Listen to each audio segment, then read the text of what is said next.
Much has been written about Betsy DeVos's devotion to private charter schools and her desire for the federal government to fund these charter schools. Now, Betsy DeVos is Donald Trump's pick to serve as Secretary of Education. She married into the DeVos family, has a net worth close to $5 billion for that entire family, which she is a part of. So this woman, who has lived a life of privilege, is a known billionaire, believes that the federal government should be funding private schools. We should offer vouchers for kids in public schools to go over to private schools. She just thinks that private schools are better. Now, that's bad enough. But here is the terrifying thing that almost no one is talking about Betsy DeVos. Mother Jones did a phenomenal in-depth piece on this, and here it is. In addition to being a charter school advocate, Betsy DeVos is also an extremely devout evangelical Christian. She has not talked about her religion very much at all in the public sphere. However, Mother Jones reported that in 2001, DeVos and her husband, during some kind of event, were on record as saying that, quote, "Our desire is to confront the culture in ways that will continue to advance God's kingdom." Now, that specific quote was talking about the culture of the United States. It talked about education. They talked about all sorts of things here.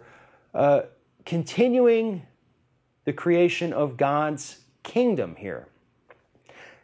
In her position as the head of public schools throughout the United States, DeVos could use that position to make public schools into a part of what she believes is God's kingdom.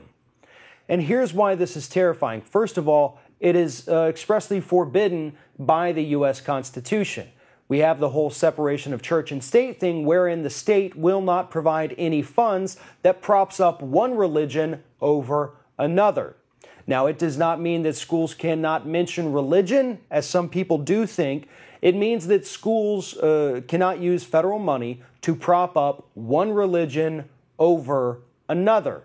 Essentially, you have to give everybody equal time if you're going to talk about them. DeVos would easily break that First Amendment in her quest to make public schools into part of God's kingdom.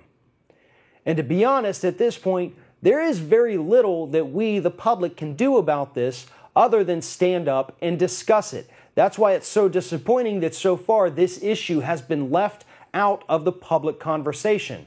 Yes, it's horrible that she wants to use public funding to pay for private schools. But it's even more terrifying that she wants to indoctrinate everyone's children into part of her God's kingdom. That's not what we signed up for when we started sending our kids to elementary school. That's not what most Americans want. As it turns out, Mrs. DeVos, most people in this country, in this planet, actually, I should say, do not subscribe to your religion.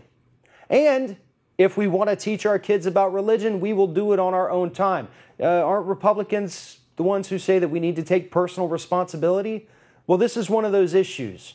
Do not force your religion on anyone else's children. If you want to believe that stuff, good for you. Go to church every week, tithe, give your money, do what you want to do. But do not force anyone else, and do not look down on anyone else if they do not choose to do the same thing. That's their decision. Those are their children.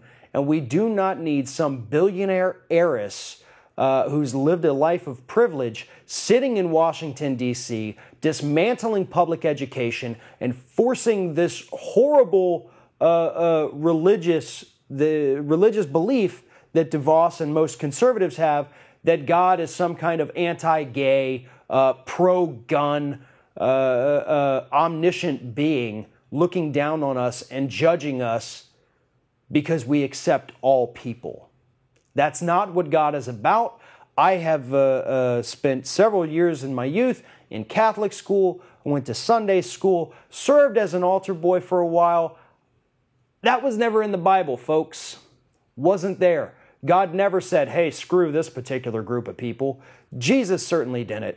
You look in the Old Testament, you find some really crazy stuff. And if you want to enforce that, then you got to enforce the don't eat shellfish, don't wear mixed fabrics.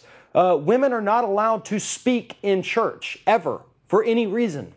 That's in the Old Testament too. So until these religious fundamentalists like DeVos, who want to force certain parts of religion on us, decide that they're going to enforce all of it upon themselves first, do not attempt to indoctrinate our children into your closed-minded, bigoted religion.